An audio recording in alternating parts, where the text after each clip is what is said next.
An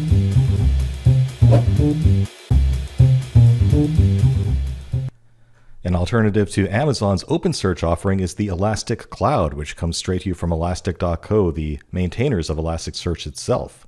So let's see what that's all about.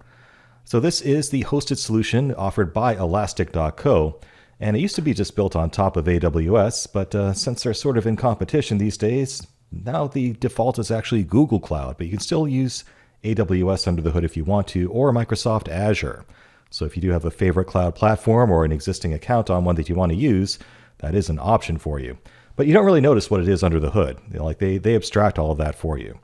It also includes all of the XPack features, all of the extra add-ons that are paid add-ons for elastic.co. So they've really extended Elasticsearch a lot with new features that you might find interesting.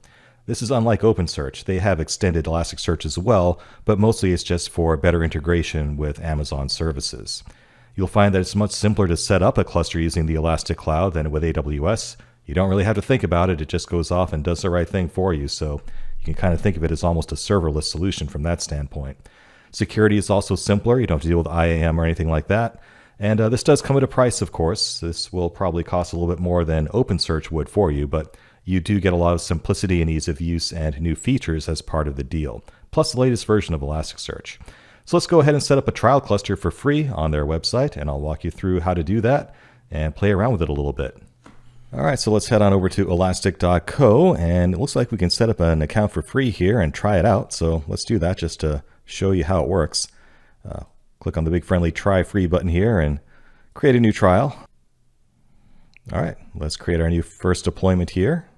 And it looks like it's using Google Cloud by default. That's interesting.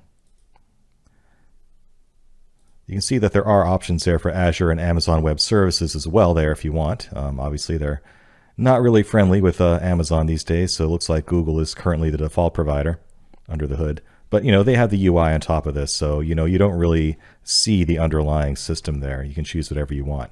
If I did have a existing AWS account, maybe I could tie them together for billing purposes. But, again, let's just call this Franks-ES, and we'll stick it in Google Cloud.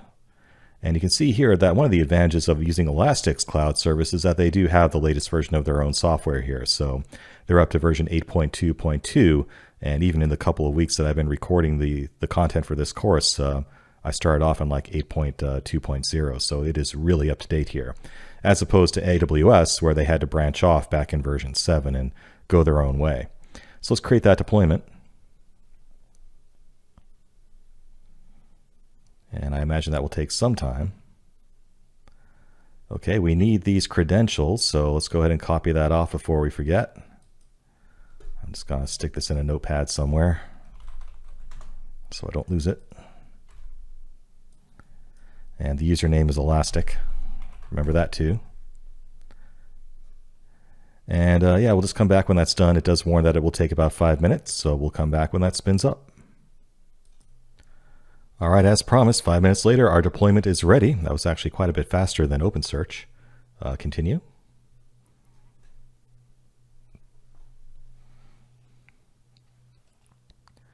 And it's just that easy.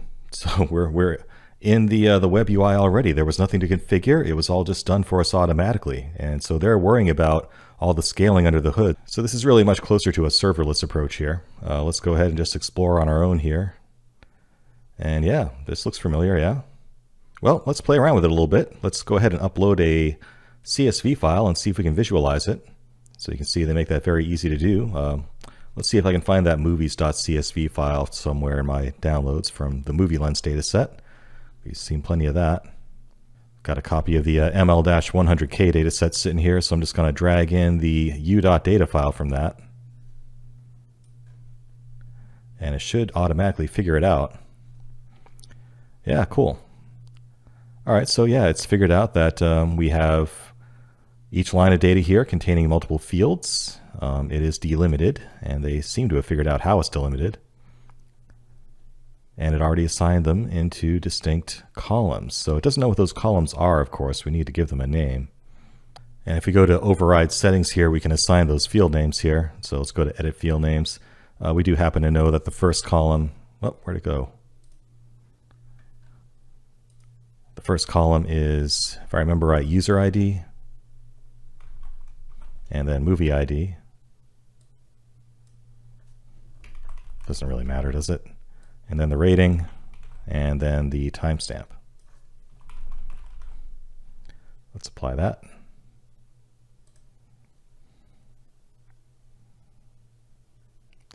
And if we wanted to, we could get really fancy and tell it what that timestamp format is, but that's not really the point of what we're doing right now. Let's go ahead and import this.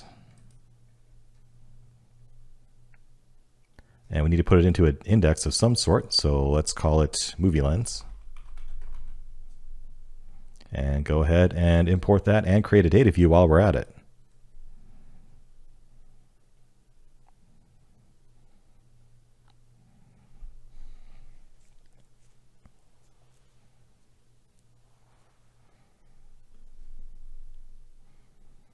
And it's done. That was pretty easy. So now we can just go straight to Discover. And there's our data. Pretty nifty. And we can actually visualize some of this stuff. So, you know, we can look at the top 5 movie IDs here. The ratings distribution. All easy peasy.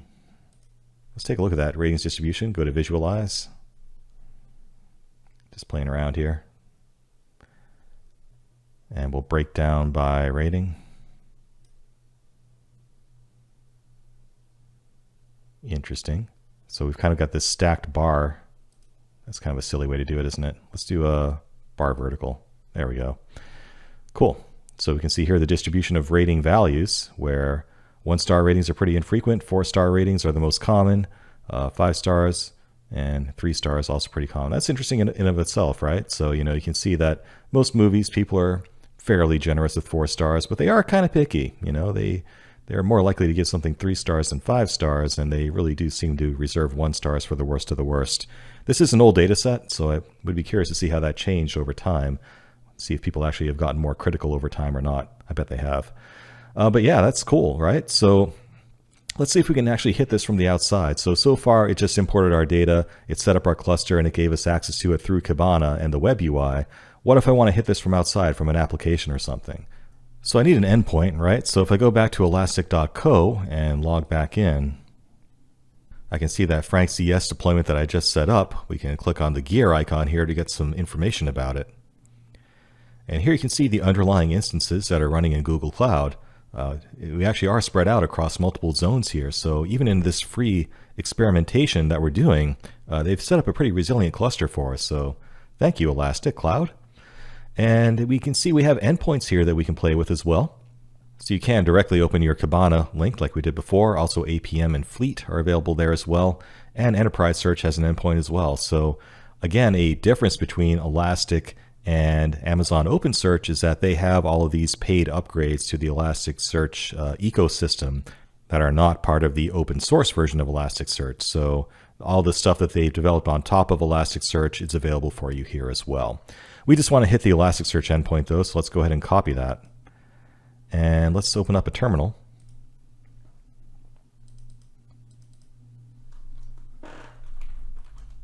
Let's see if we can use it from the outside world. So let's say curl-xget and just paste that in and see what happens. Now from a security standpoint, you wouldn't expect this to work, right? Because it'd be kind of scary if anybody in the world could do this. And sure enough, it gives us a security exception, as it should. So remember with OpenSearch on Amazon, we just set things up to be publicly accessible, but tied down to our IP address. Can't really do that easily with the Elastic Cloud. So, however, we can try just using straight up HTTP authentication. Remember, it gave us a username and password when we first set this cluster up. So let's try using that with just curl-user, and the username was elastic, and I'm going to paste in the password they gave me.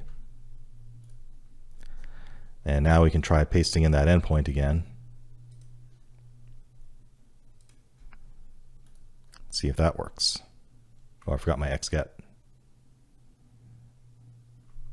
It doesn't matter. It's get by default. And now it worked. So there you have it. So not hard to deal with the authentication. You know, you can just pass in a standard HTTP authentication header there along with every request to get around it. And that got me through. So very cool. And you can see here, it is running version 8.2.2 of Elasticsearch, along with all the goodies that Elastic offers on top of that with their paid offerings. So a lot more stuff to explore here. We could do a whole other course just on the add-ons that they've provided here for you to play with. But, you know, I think we've been sitting here together long enough already. Maybe next time. But there you have it. Elastic Cloud in action. Very easy to do. Let's clean up our mess, though, just to be good citizens of resources. So they make that hard to do. Let's go back to the dashboard here. And from here, we'll go to Manage and Delete Deployment. Yep, I really want to delete it. I'm done. Franks-ES. And that way we won't be wasting any resources out on the cloud. So in this section, we've seen a couple of ways to spin up an Elasticsearch cluster in the cloud, one using Amazon OpenSearch service, which they forked off on their own, and also using the official distribution with Elastic Cloud, which can run on top of Amazon, but also Azure or Google Cloud as well.